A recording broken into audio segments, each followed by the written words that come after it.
Welcome back to my channel. Ramadan സീരീസിലെ ഇന്നത്തെ video Malabar special ഉന്നക്കായാണ്.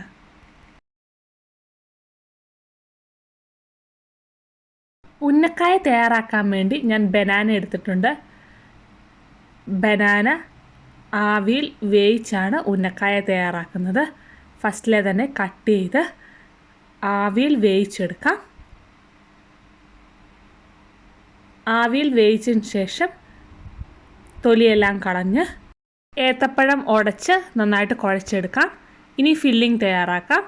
ഒരു പാത്രം വെച്ച് അതിലേക്ക് നെയ്യ് ഒഴിച്ചു കൊടുത്ത് നെയ്യ് ചൂടാകുമ്പോൾ അതിലേക്ക് തേങ്ങ ആഡ് ചെയ്ത് കൊടുക്കാം. കാഷ്നട്ട്, ഉണക്കമുന്തിരി എന്നിവ ചേർത്ത് നന്നായിട്ട് മിക്സ് ചെയ്യുക.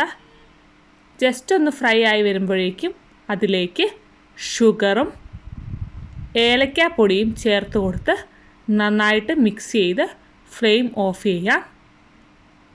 ഇനി കുഴച്ച് വച്ചിരിക്കുന്ന ബനാന ഈ കാണുന്ന പോലെ പരത്തി തയ്യാറാക്കി വെച്ചിരിക്കുന്ന ഫില്ലിങ് ആഡ് ചെയ്ത് കൊടുത്ത് ഷേപ്പാക്കി എടുക്കാം. ഇനി ഫ്രൈ ചെയ്തെടുക്കാം. ബനാന ഓൾറെഡി വെന്തതുകൊണ്ട് ജസ്റ്റ് ഒന്ന് ഫ്രൈ ചെയ്താൽ മതി. ഒത്തിരി ഡീപ് ഫ്രൈ ചെയ്യേണ്ട ആവശ്യമില്ല. വളരെ സ്വാദിഷ്ടമായ ഒരു മലബാർ സ്നാക്സാണ് ഉന്നക്കായ.